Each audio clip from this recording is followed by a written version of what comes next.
Hey guys, welcome back to my YouTube channel. In today's video I'll be teaching us how to achieve this Bustier turtleneck gown. And if this is your first time joining us, please hit on the like and subscribe button so that you can get notified whenever I drop videos like this. For the purpose of this video, I'll be making use of this purple net. So let's dive into the video. So the first thing I went ahead to do is to take my shoulder to bust measurement, which in my case is 10.5 inches. I went ahead to take the same measurement at the other side so that I can get a straight line, and with my ruler I used it to trace the lines. After which I took my shoulder to under bust measurement, which is 12.5 inches. I did the same thing I did for the upper end too and traced the line. After that, I went ahead to measure out my shoulder to half up, which is my shoulder to waist measurement. In my case it was 17 inches. Then I went ahead to mark out my full length measurement, which in my own case is 20 inches. You can make yours 22 inches or 23 inches. It depends on what you want. For my own, I'll be making a blouse, not a gown. So if you are making that same gown like that, just make use of your half up measurement, which is your waist measurement, the one I marked that was 17 inches. So I'm going to go ahead to label it out like that. So the next thing I'm going to do is to take my neck measurement. Since this is a turtleneck dress or blouse, I'm going to make use of 2.5 inches by 2 inches. If you're on the bigger size, please make use of 2.5 by 2.5. But for my own case, I'm making use of 2.5 inches by 2 inches. Then I'm going to use my curve drill to trace it out and make a curve like that. After that, I'll be taking my shoulder to shoulder measurement divided by 2, which is 7.5. I'll come down by half inch and make a slant from the neck width down to that shoulder to shoulder measurement like that.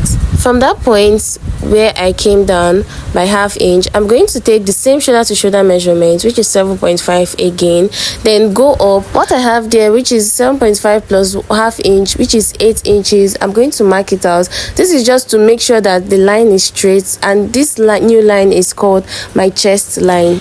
Again, I'll measure what I have up and I'm going to measure it at the new chest line like that, so that we can make a straight line to ensure that the line is actually straight. After that, I'm going to get the midpoint of this line, and then I'm going to divide it from my tape like that, divide it into 2 to get the midpoint. Then I'll place a mark there. After marking it out, I'm going to come in by half of an inch like that, and with my curve drill I'm going to slant it over like this. After that, I'm going to place my tape on the pattern paper like that and get 1 inches and make a slant like that. Then I'm going to take my chest measurement, which in my case is 8.5 inches.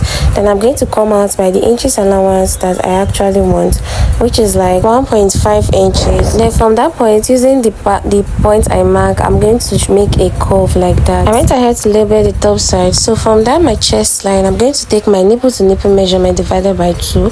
I'm going to do the same on every other part. My nipple to nipple measurement divided by 2 is 3.5 inches. So that's what I'm marking out. I'm going to mark it down to the full length like that. So after which I'm going to make a straight line with that mark like that. So this is the tricky part about this bustier, our bust cup shaping. So I've gone ahead to put the different sizes of bust there with the measurements you need. So in my own case, I'll be making use of 0.7 inches like that. I'm going to mark it up to the under bust point.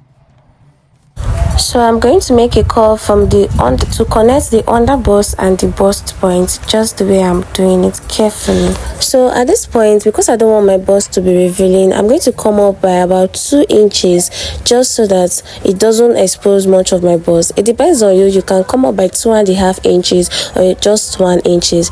Then I'm going to make a line, get my nipple to nipple measurement at that point too, and do the same thing to get my dart. So I'm going to come out by half of an inch at both sides, just like that, to get a curve. I'm going to use my curve drill to roll it out. How I got this measurement is by getting that dart that you have, the space between the two darts.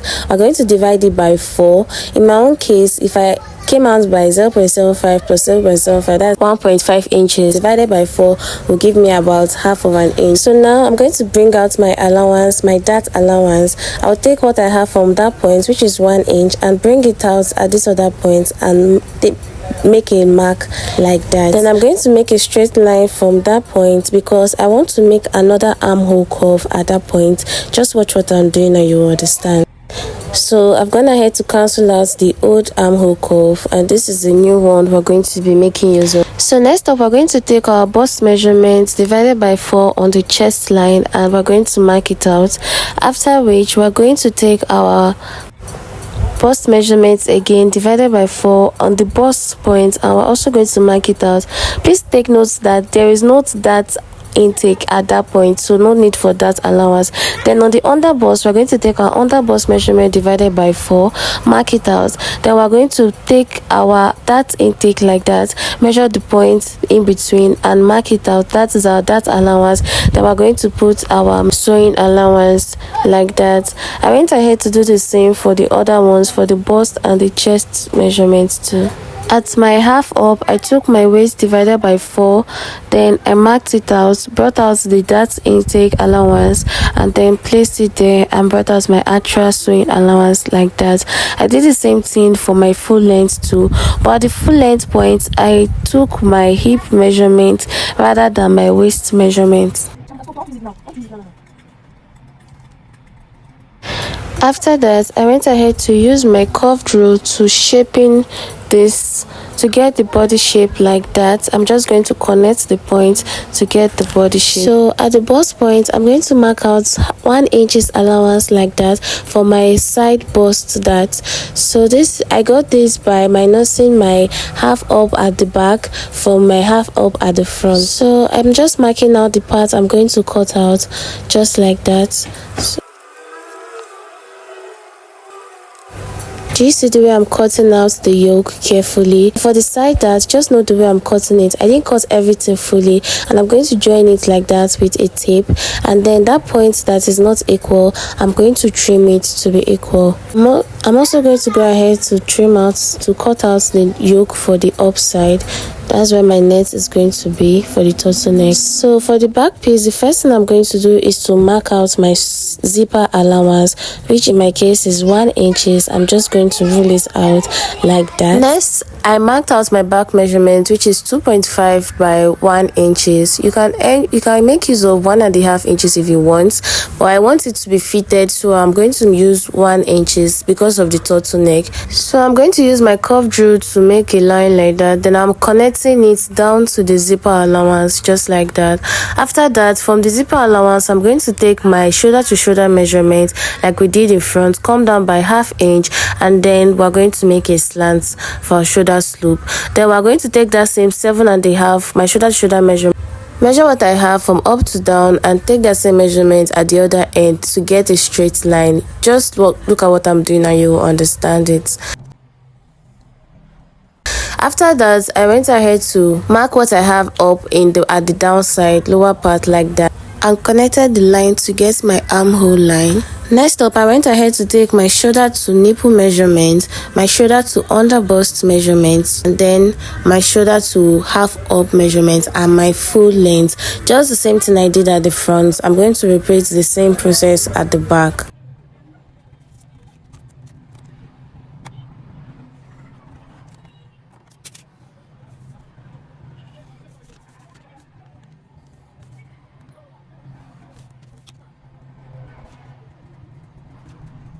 So I've gone ahead to label it out, and after that I'm going to take my nipple to nipple measurement just like that at the bust point, the under bust point, the half up, and my full length. Then I'm going to mark a straight line just like that. Then I'm going to take my dart measurement, which is 1/2 inch, and connect it from the bust point to the full length, just the way I'm doing it. After that, I'm going to go ahead to take my bust measurement plus my inches allowance, which is 1.5 inches. I'm going to mark it out like that. Then I'm going to get my curved rule to connect the line like that. At this point, I'm not going to come in like in the front. I'm just going to do it like this. Do you understand? So after that, I'm going to take my bust round measurements at that point and bring out my inches sewing allowance. Then the same thing, I'll do it at the under bust point. Take my under bust measurements, bring out the dart that is there, which is about about 0.25 inches, mark it out, and I'm going to bring out my sewing allowance. The same thing, I'll do it at the half up. I'm going to bring out my waist measurement, the dart that is there. I'm going to measure it and bring it out like that. Then I'll take my sewing in allowance. Then at the full length, I'm going to measure out my hip measurement, take my dart allowance and my sewing allowance like that. After that, I'm going to take my curved rule to connect the line to get that shape, that body shape, just like that.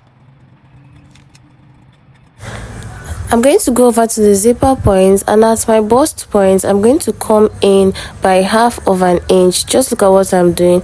And I'm going to use my ruler to connect that point like that to the neck measurement, and then to connect it to the full length. This is just to avoid zipper bulging that usually occurs after sewing the main fabric. So after this, we're going to just cut out this material like this. In the next video, I'm going to be teaching us how to place this on the fabric and cut it out, and I'm going to take us through the main sewing tutorial so that we don't miss it when sewing. So I hope you enjoyed this video. Please like and subscribe so that I can get notified whenever I drop videos like this. Bye.